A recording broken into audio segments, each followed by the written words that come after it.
దేశానికి స్వతంత్రం వచ్చినప్పటి నుంచి కాంగ్రెస్ ప్రభుత్వం పరిపాలించింది, ఆ తర్వాత బీజేపీ పరిపాలించింది.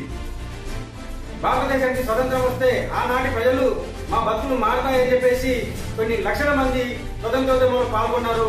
అయితే ఎవరి బతుకులు కూడా మారలేదన్న సంగతి ఈరోజు మనం చూస్తా ఉన్నాం. ఆ తర్వాత బీజేపీ పార్టీ భారతదేశాన్ని పరిపాలించింది, ఈనాటి కూడా పరిపాలిస్తా ఉంది. మొన్న 2014లో కాంగ్రెస్ హటావ్ బీజేపీ బచావ్ అని చెప్పేసి, కాంగ్రెస్ హటావ్ భారత్ బచావ్ అని చెప్పేసి ఒక నినాదంతో వచ్చినటువంటి మోడీ ఈరోజు ఎంతవరకు ప్రజల కొరకు నిలబడ్డాడో, ప్రజలకు ఏం సేవ చేశాడో మనమంతా గమనించినటువంటి పరిస్థితి మనం చూస్తున్నాం.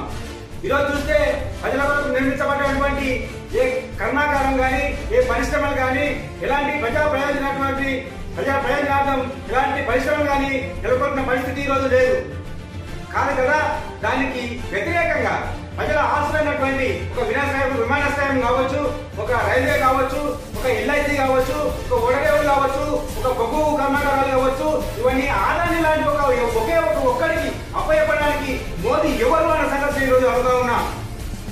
ప్రజలారా, మనం ఈరోజు గమనిస్తే కాంగ్రెస్ పార్టీయే కాదు, బీజేపీ పార్టీయే కాదు, ప్రాంతీయ పార్టీలు కూడా మనం చూస్తా ఉన్నాం. ఇంతకు ముందు ఇదే ముంబై ఆంధ్రప్రదేశ్ లో కేసీఆర్ గారు తెలంగాణ వస్తే ఇంటికి ఒక ఉద్యోగం ఇస్తారని చెప్పేసి అన్నారు. ఇచ్చారా? ఇంటికి ఒక ఉద్యోగం ఇచ్చారా? ఊరికి ఒక ఉద్యోగం అని ఇచ్చారా అని అడుగుతా ఉన్నా. ఈ రోజు ఏ మొహం పెట్టుకొని ఈ రోజు పార్లమెంట్ లో ఈ కేసీఆర్ బీఆర్ఎస్ పార్టీ పేరు మార్చుకొని వస్తా ఉన్నాడు అని అడుగుతా ఉన్నాను. మనం అనుకున్నాం విద్యార్థులంతా కూడా ఇదే ఉస్మానియా క్యాంపస్ లో కొన్ని వందల మంది ప్రాణార్పణ చేసుకుంటే కేసీఆర్ ఇట్లా కుక్క కూడా కావలేదు, కానీ 700 మంది 1200 మంది విద్యార్థులు బలిదానం చేశారు ఈ రాష్ట్రం కొరకు. అయితే కేసీఆర్ ఏమన్నా ప్రజల కొరకు ఏమైనా మేలు చేశాడా? కేసీఆర్ కు ఓటు అడిగిన హక్కే లేదని చెప్పేసి నేను విన్నపం చేసుకుంటున్నాను. అదేవిధంగా ప్రజలారా, వామపక్ష పార్టీ అయినటువంటి సిపిఎం, సిపిఐ పార్టీలు ఇదే కేంద్రంలో ఉన్నది. ఈ రోజు గవర్నమెంట్ ఉంది, అక్కడ నిరుద్యోగ సమస్య లేదా, అక్కడ అధిక ధరలు లేవా, అక్కడ ప్రజల సమస్యలు అనేకంగా మనం చూస్తలేమా అంటే ఇంకా సమస్యలు ఇంకా ఎక్కువగా మనకు కనపడతా ఉన్నాయి. మరి ఎవరు ప్రజల పక్షాన్ని నిలబడేది, ఎవరు ప్రజలకు మేలు చేసేది? ప్రజలకు నిరుద్యోగ సమస్య కానీ, మౌలిక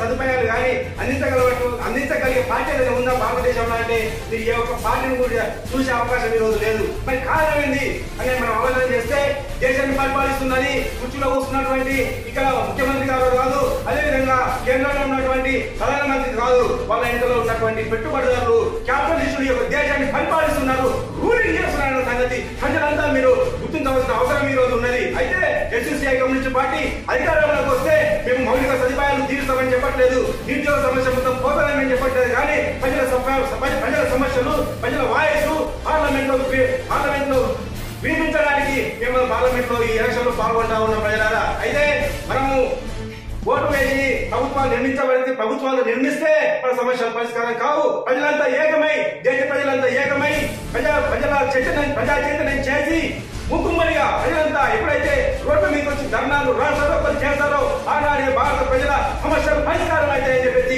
ఎస్యూసీఐ కమ్యూనిస్ట్ పార్టీ చాలా బలంగా ప్రజలకు నేర్పిస్తా ఉంది. ప్రజలారా,